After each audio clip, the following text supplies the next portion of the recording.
우리는 예수님 하신 말씀을 들으면서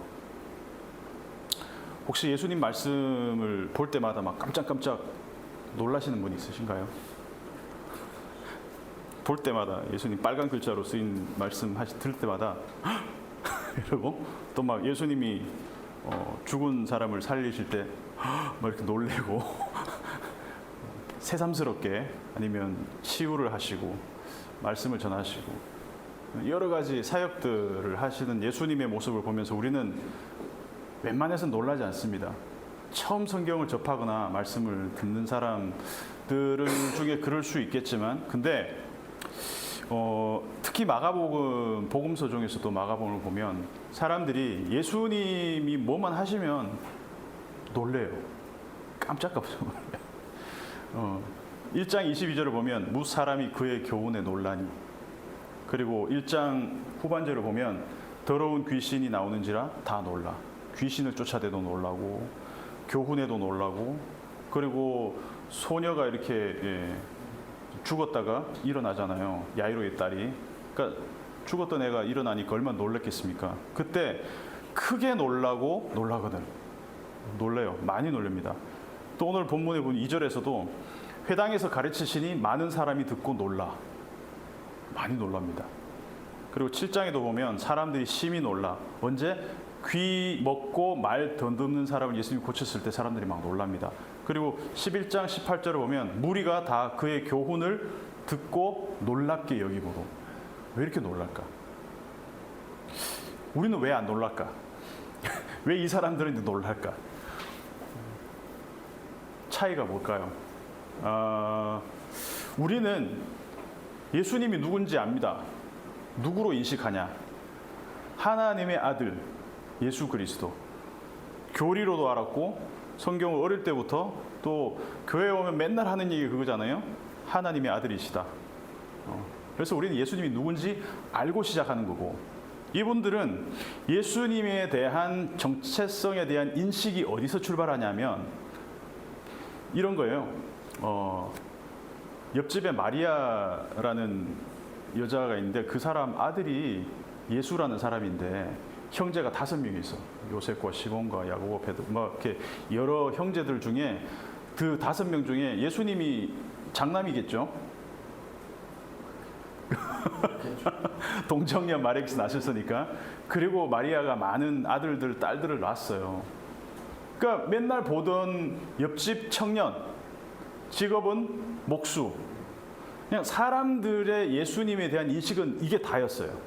근데 그런 청년이 막 말을 하는데 바리새인과 서기관들이 하는 이야기를 압도하는 막 그런 교훈을 막 하는 거예요. 그러니까 사람들이 와, 하나님의 아들이란 사실을 모른 채 이 얘기를 들으니까 너무 놀라운 거예요. 그 인식이 없는 채 예수님의 기적을 보고 예수님의 병 고침을 보니까 이게 도대체 무슨 일이야? 이렇게 놀라는 거예요. 예를 들어서 제가 깜짝 선언을 많이 한다고 합시다. 사실은 제가 하나님의 아들입니다. 이렇게 이런 반응이 나오죠. 이렇게 어이가 없는 반응이 나오는 거죠. 딱 이 반응이. 이 사람들한테는 예수님의 존재가 하나님의 아들이라는 얘기를 만약에 누군가 해준다 그러면 메시아다, 아니면 하나님의 아들이다. 이런 반응이 나오는 거예요. 우리는 이 청중들, 이 예수님이 지역에 살았던 사람들이 우리가 되어보지 않았기 때문에 이 사람들이 왜 예수님을 배척했을까라고 생각하지만 이 사람들은 그래요. 이 사람들의 이 반응을 보면 안식일을 위해서 회당에서 가르치는데 많은 사람들이 듣고 놀라 이러다. 이 사람이 어디서 이런 것을 얻었느냐? 이 사람이 받은 지혜와 그 손으로 이루어지는 이런 권능이 어찌 됨이냐? 이해가 안 되는 거죠. 예수님은 그냥 옆집 마리아의 아들. 3절을 보면 이 사람이 마리아의 아들 목수가 아니냐? 야고보와 요셉과 유다와 시몬의 형제가 아니냐? 그 누이들이 항상 우리랑 옆에서 공기놀이하고 줄넘기 하던 애인데 그 오빠인데, 그 형인데, 그 목수 청년인데, 그러니까 예수를 배척한지라라고 나온다. 동네 청년인 줄 아는데. 그러니까 사람들은 예수님에 대한 인식이 딱 여기까지였습니다. 우리 주변에 있는 그냥 청년. 그러니까 혈연 관계로 우리 주변의 어떤 그런 관계로만 인식했지 하나님과 관련된 존재, 특별히 하나님의 아들이라고는 생각하지 못했기 때문에 그것도 우리 동네에서 설마 하나님의 아들이 이런 거는 이 사람들의 컨텍스트 안에서는 상상할 수 없더라는 거죠. 근데 만약에 마가복음에 등장하는 이 수많은 사람들이 예수님이 처음부터 하나님의 아들이라는 사실을 알았더라면 어땠을까? 그래서 마가복음을 우리가 1장부터 16장까지 쭉 읽어보면 사람들은 예수님의 정체에 대해서 모릅니다. 몰라요. 끝까지 몰라요. 그래서 역설적으로 마가는 처음부터 1장 1절에 뭐라고 쓰냐 하면은 하나님의 아들 예수 그리스도의 복음의 시작이라. 오히려 이 당시 사람들에게는 다 베일에 가려져 있던 이야기를 처음부터 그냥 선포로 하고 시작합니다. 그러니까 그 선포를 우리는 그 스포를 다 이렇게 들어버렸으니까 우리는 다 알잖아요. 하나님의 아들이라는 사실을 우리는 알고 시작하잖아요. 여기서 차이가 있다라는 것이죠. 만약에 이스라엘 사람들이 이 베세다 사람들, 갈릴리 사람들이 예수님이 하나님의 아들이라는 사실을 알았더라면 예수님을 배척했을까? 절대로 그렇게 하지 못했을 겁니다. 절대로. 열렬하게 환영했겠죠. 하나님의 아들이 우리 마을에 왔어. 하나님의 아들이 우리 땅에 왔어. 이스라엘 땅에 우리 가운데 오셨어. 어떻게 배척하겠습니까? 성경을 보면 알았더라면, 네가 만일 그의 존재와 나의 존재를 알았더라면 이렇게 했을까? 이런 표현들이 많이 나옵니다. 제가 PPT를 준비하려고 그랬는데 그냥 제가 읽어드릴게요. 이 아날로그로 좋아해서 요한복음 4장 보면은 예수님이 사마리아 여인을 만나는 장면이 나오잖아요. 그러면서 뭐라고 합니까? 네가 만일 하나님의 선물과 너에게 물을 달라 하는 이가 누구인 줄 알았더라면 네가 그에게 구하였을 것이요 그가 생수를 네게 주었으리라. 그리고 요한복음 8장 19절을 보면 이에 그들이 묻되 내 아버지가 어디 있느냐 예수께서 대답하시되 너희는 나를 알지 못하고 내 아버지도 알지 못하는도다. 나를 알았더라면 내 아버지도 알았으리라. 요한복음 14장 7절을 보면 너희가 나를 알았더라면 내 아버지도 알았으리라. 이제부터는 너희가 그를 알았고 또 보았느니라. 고린도전서 2장 8절을 보면 이 지혜는 이 세대의 통치자들이 한 사람도 알지 못하였나니 만일 알았더라면 영광의 주를 십자가에 못 박지 아니하였으리라. 하나님의 아들을 어떻게 십자가에 못 박아요? 하나님의 아들은 절대로 십자가에 못 박을 수 없습니다. 하나님의 아들이란 사실을 알 수가 없었기 때문에 십자가에 못 박을 수 있었던 겁니다. 종려주일입니다. 오늘 이번 주에 이제 고난 예수님이 예루살렘으로 입성하시죠. 사람들이 예루살렘에 들어가시는 예수님을 보면서 어떻게 했습니까? 호산나, 지금 구원하십시오. 막 난리가 났습니다. 막 카펫 깔고 레드 카펫 깔고 이리로 나귀 타고 보통 백마 타고 와야 되는데 교주들은 다 백마 타고 가시는데 예수님은 그것도 새끼 나귀를 타고 가셨어요. 그 나귀를 타고 가시는 예수님을 막 난리가 났습니다. 예. 그리고 나서 딱 5일 만에 십자가에서 비참하게 죽었습니다. 딱 5일 만에. 예수님이 하나님의 아들이라는 사실을 알았더라면 감히 신의 아들을 죽일 수 있었을까? 정확히 1년 전에 2023년 3월에 3천만 원 하던 비트코인이 이번 달에 1억? 예. 알았더라면 1년 전에 알았더라면 샀을 텐데. 이런 거 쇼츠로 만들지 마세요. 괜히 또 막 목사가 또 이런 거 한다고. 예.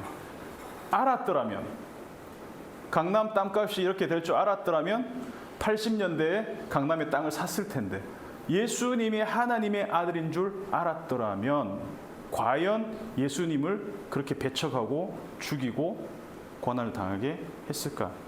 사람들에게는 그저 목수 청년 마리아의 아들, 이 많은 형제 자매가 많은 집안의 장남 그 정도. 내가 예수님이었으면 사람들이 나를 이렇게 몰라주면 섭섭했을 것 같아요. 내가 사실은 신분을 좀 이렇게 숨기고 있지만 내가 이렇게 사람이지만 나는 신인데 하나님인데. 근데 예수님은 그렇게 뭔가 좀 뭐 이렇게 사람들이 나를 알아주지 않는 거에 대해서 그렇게 개의치 않는 모습이에요. 보시면은 4절에서 6절까지 다시 한번 보시면 같이 한번 읽어볼까요? 다시 4절부터 6절까지. 예수께서 그들에게 이르시되 선지자가 자기 고향과 자기 친척과 자기 집 위에서는 존경을 받지 못함이 없느니라 하시며 거기서는 아무 권능도 행하실 수 없어 다만 소수의 병자에게 안수하여 고칠 뿐이었고 그들이 믿지 않음을 이상히 여기셨더라. 여기까지 읽겠습니다.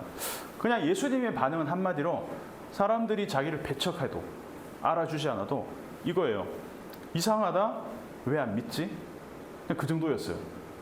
그리고 이 동네에서 안 믿으면 다른 동네로 그냥 가십니다. 아주 쿨하게, 시크하게. 실제로 보면 이에 모든 촌에 두루 다니시며 가르치시더라.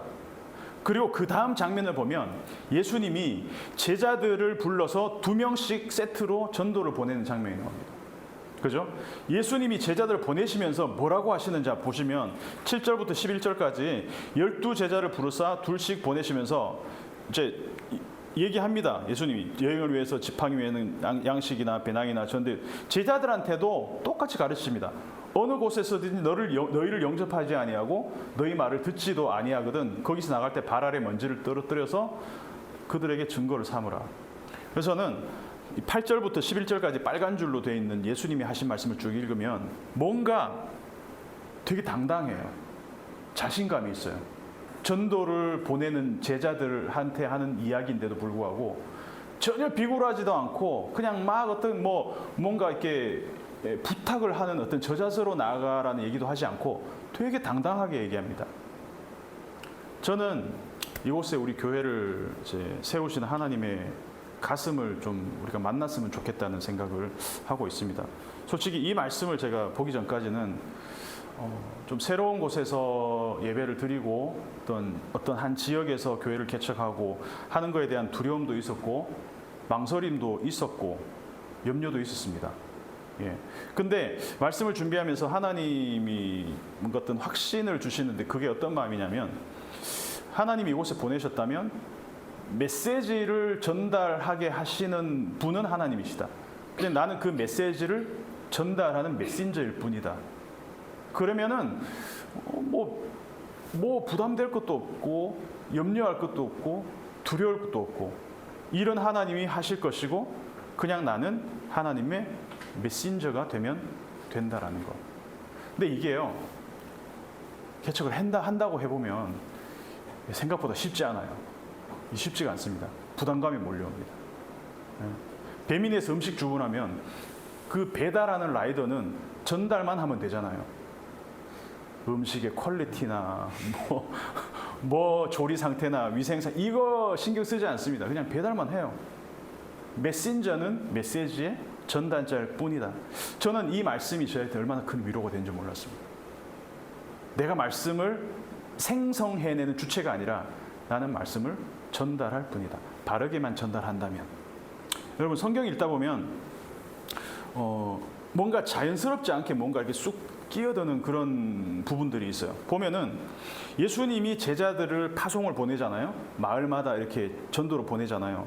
그러면 전도를 보낸 제자들이 막 복음을 전하고 어떤 사역들을 하고 나서 다시 돌아오는 장면이 이렇게 연결이 돼야 자연스럽잖아요. 그럼 보세요. 12절 13절을 보면 제자들이 나가서 회개하라 전파하고 많은 귀신을 쫓아내며 많은 병자의 기름을 발라내고 고치더라. 이에 예수 이름이 드러난지라 헤롯 왕이 듣고 갑자기 헤롯 왕이 소환돼요. 헤롯 왕이 나오면서 갑자기 헤롯 왕이 예전에 세례 요한을 목 베어 죽인 사건이 중간에 슥 끼어듭니다. 그래서 13절에서 사실 자연스럽게 연결이 되려면 30절로 연결이 돼야 돼요. 그렇게 한번 읽어보세요. 13절 많은 귀신을 쫓아내며 많은 병자에게 기름을 발라 고치더라. 그리고 나서 사도들이 예수께 모여 자기의 행한 것과 가르친 것을 낱낱이 고하니. 이렇게 돼야 자연스럽잖아요. 그런데 가운데 뭐가 끼었어. 그래서 이거 이제 흔히 말해서 이런 기법들을 샌드위치 기법이라고 그래요. 이렇게 빵 사이 중간에 그 뭔가 하나 쓱 들어갔어요. 그러면은 뭔가 메시지가 있다는 거죠. 뭐가 있을까 과연? 이 가운데 이야기가 왜 끼어들었을까? 이 가운데 이야기를 읽어보면 이렇습니다. 14절부터 29절까지 내용이 그거예요. 세례 요한이 헤롯 왕에게 죽임을 당합니다. 정확히 말하면 헤롯의 아내 헤로디아가 자기 아들이 아니라 자기 딸 이 살로메를 통해서 죽이게 하죠. 목을 베어 죽이게 하죠. 그것을 헤롯이 회상하는 장면이에요. 여기서 중요한 메시지가 있습니다. 만약에 예수님이 누군지 알았더라면 사람들이 예수님을 배척했을까? 종려나무를 들고 호산나라고 외치면서 환영하고 며칠 후에 십자가에 못 박았을까? 절대로 그렇게 하지 않았겠죠. 같은 맥락에서 만약에 세례 요한이 광야에서 외치는 목소리가 하나님으로부터 직접 배달된 메시지라는 걸 사람들이 알았더라면 세례 요한을 죽였을까? 세례 요한을 못 죽였을 겁니다. 만약에 세례 요한을 로마의 시저가 가이사가 보낸 특사라고 합시다. 그러면 감히 헤롯 왕이 세례 요한을 죽일 수 있었을까요? 시저가 보냈어요. 가이사가 보낸 사람이다. 절대 못 죽입니다. 총독 빌라도가 보낸 사람이다. 못 죽입니다. 절대 못 죽입니다. 그러면 세례 요한은 무슨 말을 했길래 죽었을까? 세례 요한은 뭐라고 얘기했을까요?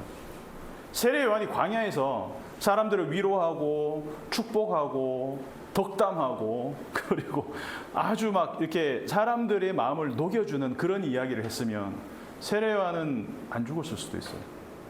헤롯 왕한테 직언하지 않고 그냥 왕이시여 최고의 왕입니다. 최고 이러면서 막 왕에 대해서 쓴소리도 하지 않고 이랬으면 헤로디아도 그렇고 헤롯도 세례 요한을 죽일 이유가 없었습니다. 세례 요한은 광야에 등장하자마자 처음부터 뭐라고 그랬냐? 우리 다 알잖아요. 회개하라. 천국이 가까워 왔느니라. 독사의 자식들아. 회개에 합당한 열매를 맺고 나는 너희로 회개하게 하기 위하여 물로 세례를 베풀거니와 내 뒤에 오시는 전부 다 회개하라. 독사의 자식들아.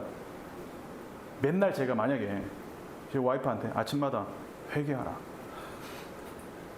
독사의 자식. 저는 어떻게 될까요? 네. 아침에 제 목은 몸과 분리가 되겠죠. 세례 요한의 메시지는 처음부터 일관되게 하나였습니다. 회개하라. 헬라어로는 메타노이아. 메타노이오. 메타와 노에오 합성어 이런 겁니다. 내가 가고 있는 길이 맞아? 당신이 가고 있는 길이 틀렸어. 이 길로 가면 길이 없어. 더 이상 없어. 데드 엔드야. 끝이야. 그래서 내가 알고 있는 내가 익숙한 그 길, 내가 아는 길을 한참 가다 보니까 길을 잃어버렸어. 되돌아서 다른 길로 다시 와. 내비 무시하고 가다가 이게 당한 적이 가끔 있어요. 저는 내가 아는 길이라고 해서 갔는데 막 엄청 트래픽이 있고 이러면은 다시 돌아와야죠. 그죠? 우리는 내가 가는 길, 우리가 가는 길을 모릅니다. 내가 몰라요. 우리 인생, 내가 어디로 가고 있는지, 내가 누군지, 나는 어디에서 왔고 어디로 가는지 아무리 연구하고 노력하고 찾아도 우리 스스로 알 방법이 없습니다. 그래서 내가 누군지, 내가 어디로 가고 있는지, 내 길이 맞는지 틀린지 그것을 아는 유일한 방법은 나를 만드신 하나님이 직접 나를 찾아와서 나에게 알려주시는 방법밖에 없다는 것이죠. 네가 가는 그 길이 틀린 길이야. 내가 알려주는 길로 다시 돌아와. 이게 회개라는 것이죠.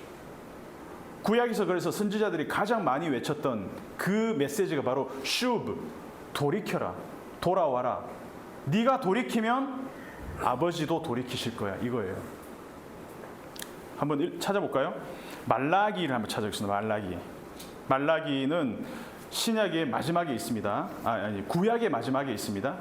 말라기 마지막 장 마지막 절 4장 5절 6절 한번 읽어보겠습니다.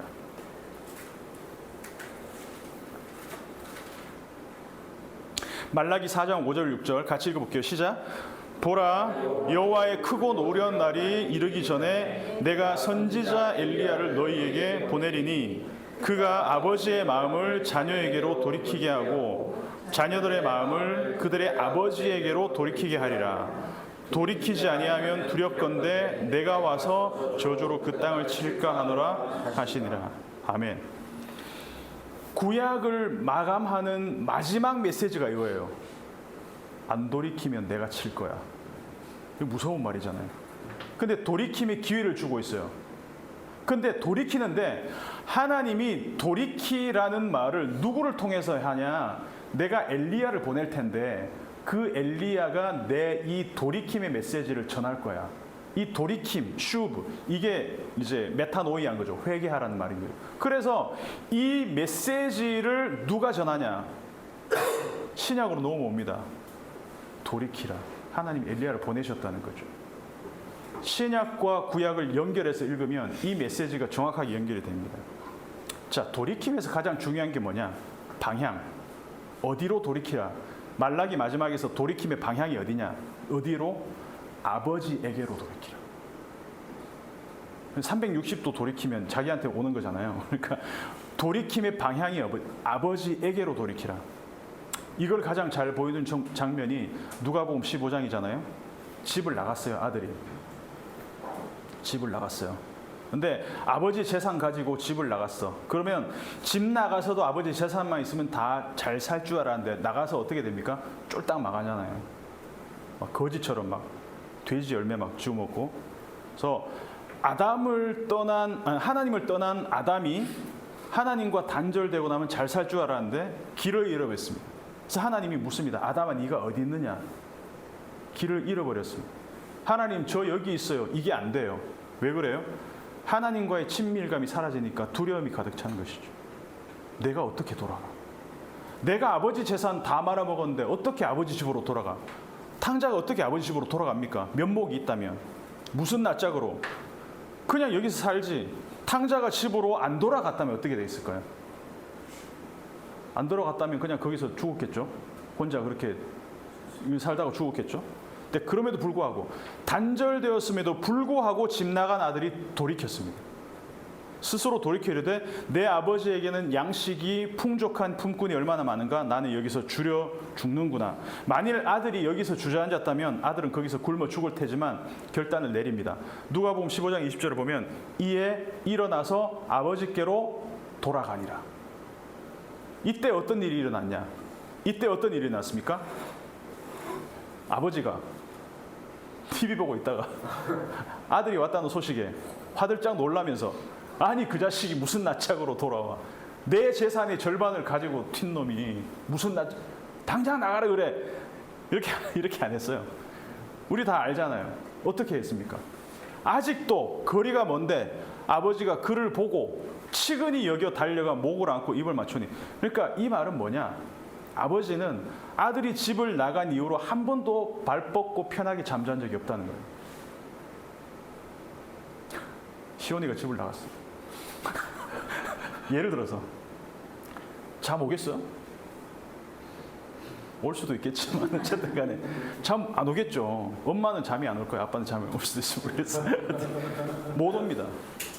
오매불망 돌아오잖아요. 그래서 아버지의 방향은 시종일관 자녀를 향해 있다는 거죠. 그래서 말라기 마지막 절에서 얘기하는 것은 아버지의 마음이 향하는 방향, 아버지는 언제든지 돌이킬 준비가 돼 있다. 자녀를 맞을 준비가 돼 있다. 뭐만 한다면? 자녀가 돌이키기만 한다면. 그래서 이거는 쌍방의 돌이킴이 아니에요. 아버지의 방향은 일정해요. 돌아오기만 한다면 언제든지 맞아준다는 것이죠. 그래서 이게 아버지의 마음이라는 것이죠. 그래서 말라기의 마지막 예언은 이 아버지의 마음을 피를 토하는 심정으로 전달하는데 아버지의 마음은 자녀가 집을 나가는 순간부터 내 백성이 나를 떠나는 순간부터 한 번도 그 백성을 향한 이 마음을 멈춘 적이 없다라는 것입니다. 집으로 돌아오고 나에게로 돌아오고 나와의 언약 관계로 다시 회복하고. 그러면 누군가는 아버지가 너를 기다리고 계셔. 아버지가 당신을 기다리고 계셔라는 메시지를 전달해야 되지 않을까요? 그 메신저가 누구냐? 하나님이 그래서 엘리야를 보내신다는 거죠. 메신저를 보내셨다는 거죠. 그래서 말라기 4장 5절 방금 읽었지만 내가 선지자 엘리야를 너에게 보내리니 그래서 하나님은 이 마지막 예언대로 진짜 엘리야를 보내셨을까요? 보내셨습니다. 누가 엘리야입니까? 누가 엘리야입니까? 이 구약과 신약에 몇 년의 간격이 있었습니까? 400년의 간격이 있었잖아요. 그리고 말라기 이후에 끊어졌던 하나님의 음성이 다시 유대 광야에서 다시 들리기 시작합니다. 돌이키라라는 메시지를 하는 사람이 하나님 보내신 엘리야라면 세례 요한이 광야에서 돌이키라, 회개하라, 천국이 가까이 왔다. 엘리야를 보내셨다는 거죠. 돌이키라, 나도 돌이키겠다. 세례 요한의 일관된 메시지가 이거였습니다. 돌이키라, 메타노예요. 회개하라. 아버지께로 돌이키지 않으면 다 죽어.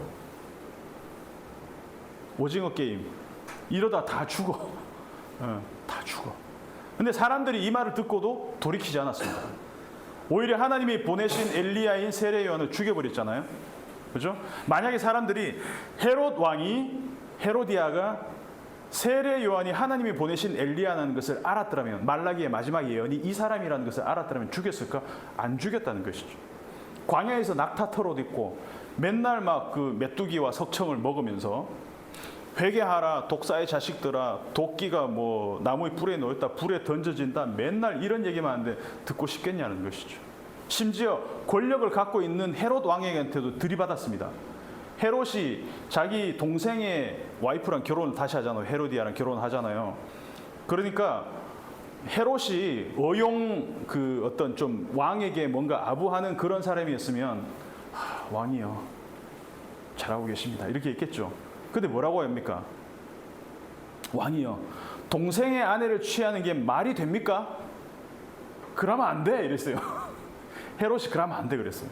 아니, 헤롯에게 그러면 안 돼 그랬어요. 그래도 헤롯은 그나마 좀 세례 요한을 두려워했는데 이 와이프는 막 나갔던 것 같아요. 그냥 목을 그냥 댕강 날려버리고 요한을 죽일 날만 기다리고 있다가 잔칫날 날 잡아서 그냥 세례 요한을 죽여버립니다. 이 본문에서 오늘 헤롯이 그 사건을 기억하는 겁니다. 내가 죽인 그 헤롯이 다시 살아난 건가 혹시? 우리 와이프가 분명히 세례 요한의 목을 땄는데 저 예수란 사람이 혹시 그 죽었던 세례 요한이 살아난 거 아니야? 자, 하나님이 보내신 엘리야, 세례 요한이 돌이키라, 회개하라는 메시지를 전했을 때 죽여버렸습니다. 그러면 하나님은 더 이상 엘리야를 안 보내실까요? 왕이 전령을 보냈어요. 왕이 전령을 보내서 왕의 이 메시지를 전달했어요. 메신저가 전달하러 갔는데 우리 뭐 사극 같은 거 보면 나오잖아요. 중국 사극 같은 거 보면 그 상대방 왕이 전령의 목을 이렇게 베어서 목을 이렇게 그 말에다가 이렇게 돌려보내잖아요. 그럼 왕이 아유 무서워라 이러면서 다시는 안 보내야지 이렇게 합니까? 나에 대한 전쟁이야 이거? 그러면 또 다른 전령 보내겠죠. 또 다시 보냅니다. 또 보내고 또 보내고. 엘리야를 보냈는데도 죽였어? 그래서 하나님은 자기의 아들을 엘리야로 또 보내십니다. 하나님 자기의 아들을. 예수님의 메시지도 그래서 요한의 메시지와 똑같습니다. 뭡니까? 예수님이 등장하시면서 마태복음 4장 17절에서 하는 얘기가 뭡니까? 이때부터 예수께서 비로소 전파하여 이르시되 회개하라, 천국이 가까워왔느니라. 똑같이 얘기합니다. 세례 요한이 회개하라 외쳤을 때 사람들이 요한을 죽였습니다. 그리고 예수님도 죽였습니다. 그러니까 하나님이 엘리야를 보내실 때마다 사람들이 무시하고 배척하고 죽였습니다. 그럼 오늘 본문에서 예수님의 제자들이 가서 뭐라고 전했을까요? 예수님의 제자들이 가서 전한 내용이 뭘까요? 읽어볼까요? 12절 다시 한번 읽어볼까요? 12절 시작. 제자들이 나가서 회개하라 전파하라. 그러면 이 루틴을 보자면, 자, 회개하라라는 이 메시지를 전달하는 엘리야는 다 죽어나가요. 그러면 이 제자들은 앞으로 어떻게 될까라는 것을 우리는 미리 보기를 통해서 알 수 있을 것 같아요. 실제로 사도 요한을 제외하고 모든 제자들은 다 죽임을 당합니다. 모든 엘리야는 다 죽임을 당합니다. 그래서 이 구조로 이 헤롯의 이야기가 가운데 끼워져 있습니다. 그래서 이 제자들을 예수님이 보내셨다라고 12절에 나오는데, 이 제자들이 돌아왔을 때는 30절을 보면 제자들이 예수께 모여가 아니고 뭐라고 나오냐? 사도들이 예수께 모여. 이렇게. 사도들이 뭡니까? 아포스톨로스, 보내어진 사람들. 내가 엘리야를 보내리라. 이 보내진 사람이 사도들이잖아요. 그래서 우리가 이곳에 교회를 세웁니다. 교회에 세웁니다. 그리고 우리가 하나님의 메시지를 바르게 전한다면, 메신저로서 하나님의 메시지를 바르게 전한다면 사람들이 막 구름대같이 몰려올까요? 여기에? 그럴 가능성이 별로 없습니다. 예. 하나님이 엘리야를 보내실 때마다 사람들은 배척하고 싫어하고 죽였습니다. 그래서 옳은 말, 하나님의 말씀, 생각보다 사람들 별로 안 좋아합니다. 그래서 저는 제가 이곳에서 하나님의 말씀을 전달하는 이 자리에서 저는 축복과 위로의 메시지, 격려의 메시지 중요합니다. 근데 그거보다 더 중요한 것은 하나님이 뭐라고 지금 이 현실 가운데서 우리에게 말씀하시는지. 시대를 막론하고 하나님의 메시지는 동일했습니다. 돌이켜라. 지금 그 길은 망하는 길로 가는 길. 어디에게로? 아버지의 마음으로 돌이키라. 말라기가 예언한 엘리야, 아버지의 가슴을 전하는 엘리야는 성경에서 끝난 얘기가 아니라 저는 지금도 계속 진행형인 이야기라고 생각을 합니다. 하나님 엘리야를 보내셨고 지금도 보내고 계십니다. 지금도 아버지의 가슴을 전할 엘리야를 보내고 계신다는 것이죠. 누군가는 그 엘리야의 음성을 듣고 회개하고 아버지께 돌아와야 된다면 지금도 하나님은 엘리야를 우리에게 그 엘리야, 보낼 엘리야를 지금도 하나님은 찾고 계신다는 것이죠. 만약에 하나님이 여기 계신 우리를 엘리야로 보내셨다면 우리 일상교회가 던지는 이 회개의 메시지는 그렇게 인기가 높지 않을 가능성이 높습니다. 조회수 안 터질 가능성이 더 높고 구독자 늘어났으면 좋겠지만 안 늘어날 가능성이 더 높습니다. 그래서 우리는 수천 명, 수만 명이 모이는 그런 교회의 시스템이나 아니면 그런 기호와 구미에 맞는 프로그램이라든가 양질의 컨텐츠가 없습니다. 하지만 우리가 하나님의 가슴을 품고 이곳에 교회를 좀 세우고 싶습니다. 아버지의 가슴을 전달할 수 있는 메신저로서 엘리야로서의 그 전달자들, 메시지의 전달자들이 우리 교회에 하나님이 보내주셨으면 좋겠고, 그래서 이곳에 조직력 있고 좋은 교회를 세우는 것 자체의 목적을 두는 것이 아니라 아버지의 가슴을 우리가 먼저 만나고 그 아버지의 가슴을 전하는 메신저라는 것을 좀 기억했으면 좋겠습니다. 그래서 제가 요즘 말씀을 보면서 최근에 깨닫는 게 있어요. 하나님이 저한테 두려움보다는 좀 위로를 이제 주시기 시작하는데 어디에 교회를 세우느냐보다는 그걸 사실 고민 많이 했습니다. 제가 시흥 100곳에 살고 있는데 100곳에 살 때도 여기서 신도시니까 여기서 세우면 좋겠다라는 생각을 하고 있습니다. 이게 안 돼요. 이게 참 생각처럼 그렇게 되지 않아요. 요즘 깨달은 게 뭐냐면 어디에 교회를 세우는 것보다 중요한 것은 우리가 무슨 메시지, 무엇을 전할 것입니다. 무엇에 집중하는 것. 누가 알아주는 것보다는 하나님에 의해서 아심받은 교회. 그래서 스스로 막 이렇게 그냥 위축되고 규모와 아니면 우리의 어떤 모임의 어떤 이거 자체에 이렇게 스스로 제한시키는 그런 의미가 아니라 하나님이 하시고 하나님이 원하시는 메시지를 우리가 바르게 전달을 한다면 하나님은 그 메시지가 필요한 사람들을 보내주실 것이라는 그 확신이 들기 시작했다는 것입니다. 그래서 저는 우리 일상교회가 이 회개의 메시지, 돌이킴의 메시지를 선포한다면 세례요한처럼 예수님처럼 제자들처럼 환영받지 못할 가능성이 크지만 그럼에도 불구하고 시간이 지나서 보니까 하나님의 교회는 생명을 싹 틔우고 생명을 피워내는 일들을 해 나갔다는 것이죠. 그래서 그것들을 소망하는 그런 교회가 되었으면 좋겠습니다. 그리고 우리가 오늘 함께 또 이렇게 함께 예배를 드렸는데 그러한 메신저로서 하나님이 나를 엘리야로 보내셨다면 내가 어떻게 살아야 되고 아버지의 가슴을 내가 어떻게 전해야 될 것인지를 고민하는 우리가 되었으면 좋겠습니다.